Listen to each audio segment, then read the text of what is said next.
నమస్తే, welcome to of the record. ఆ ఉమ్మడి జిల్లా బీఆర్ఎస్ కంచుకోట. పార్టీలోని కీలక నేతలు ఆ జిల్లా వాసులే. అయినా రాబోయే స్థానిక సంస్థల ఎన్నికలు ఈ నేతలకు అగ్ని పరీక్షలా మారాయి. గతంలో ఇక్కడ బీఆర్ఎస్ హవా కొనసాగింది. తాజాగా కాంగ్రెస్ ప్రభుత్వం అధికారంలో ఉంది. ఈ నేపథ్యంలో గులాబీ పార్టీ ఎంతవరకు రాణిస్తుంది, ఈ జిల్లాలో గెలుపునకు బీఆర్ఎస్ ఎలాంటి వ్యూహాలు రచిస్తుంది, ఓ లుక్ చేయండి.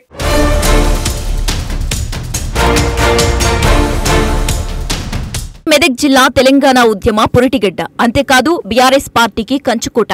గత అసెంబ్లీ ఎన్నికల్లో జీహెచ్ఎంసీ మినహాయించి అత్యధిక నియోజకవర్గాలను బీఆర్ఎస్ కు కట్టబెట్టిన జిల్లా ఇది. ఉమ్మడి మెదక్ జిల్లాలో 10 అసెంబ్లీ స్థానాలు ఉన్నాయి. వీటిలో 7 స్థానాల్లో బీఆర్ఎస్ విజయబావుట ఎగురవేసింది. బీఆర్ఎస్ రథసారథి కేసీఆర్, మాజీ మంత్రి హరీష్ రావులు ఇక్కడి నుంచే ప్రాతినిధ్యం వహిస్తున్నారు.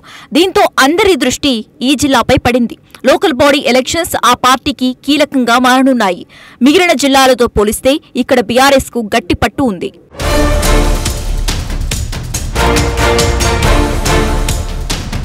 ఇక ఈ స్థానిక సంస్థల్లో గెలిపే లక్ష్యంగా బీఆర్ఎస్ వ్యూహాలు రచిస్తోంది. ముఖ్యంగా తెలంగాణ రాజకీయాల్లో ట్రబుల్ షూటర్ గా పేరొందిన హరీష్ రావు ఎన్నికలకు ఛాలెంజ్ గా తీసుకున్నారట. అసెంబ్లీ ఎన్నికల్లో బీఆర్ఎస్ సత్తా చాటినప్పటికీ లోక్సభ ఎన్నికల్లో ఆ పార్టీ 3వ స్థానానికి పడిపోయింది. ఈ నేపథ్యంలో స్థానిక సంస్థల ఎన్నికల్లో మెజారిటీ స్థానాలు సాధించి ముతుకుసీమలో తమకు తిరుగులేదని మరోసారి నిరూపించుకోవాలని హరీష్ రావు యోచిస్తున్నారట. రాబోయే ఎన్నికలను దృష్టిలో ఉంచుకుని ముందు జాగ్రత్తగా జిల్లా నియోజకవర్గాల వారీగా సమావేశాలు నిర్వహిస్తున్నారట.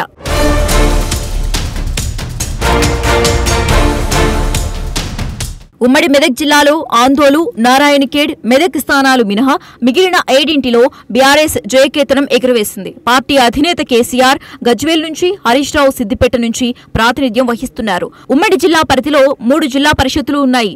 మెజారిటీ జడ్పీటీసీలను గెలిపించుకుని మెదక్, సంగారెడ్డి, సిద్దిపేట జడ్పీ పీఠాలను కైవసం చేసుకోవాలని హరీష్ భావిస్తున్నారట.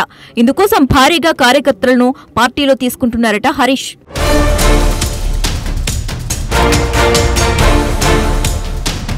ఇక కాంగ్రెస్ హామీల అమలులో విఫలమైందనే విషయాన్ని ప్రజల్లోకి తీసుకువెళ్లాలని హరీష్ భావిస్తున్నారని టాక్.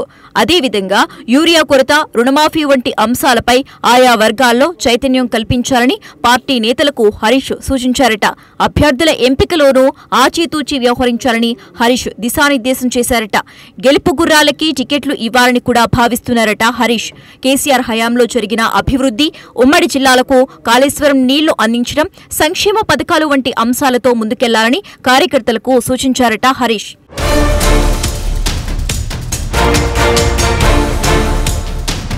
ఇప్పటికే ఆయా నియోజకవర్గాల ఎమ్మెల్యేలు, పార్టీ ముఖ్య నేతలతో హరీష్ తరచుగా సమావేశమయ్యారు. ఈ భేటీల స్థానిక సంస్థల్లో పార్టీ గెలుపు ఆవశ్యకతను వివరించారట. స్థానిక సంస్థల్లో గెలిస్తే ప్రజలు కేసీఆర్ పాలనను కోరుకుంటారనేది తేటతేలం అవుతుందని పార్టీ నేతలతో చర్చించారట. మొత్తానికి తమ ఇలాకాలో బీఆర్ఎస్ ను గెలిపించుకునేందుకు హరీష్ వ్యూహాత్మక అడుగులు వేస్తున్నారు. ఇక బీఆర్ఎస్ పార్టీ ఎంతవరకు రాణిస్తుందో ఎన్నికల రిజల్ట్తో తేలనుంది.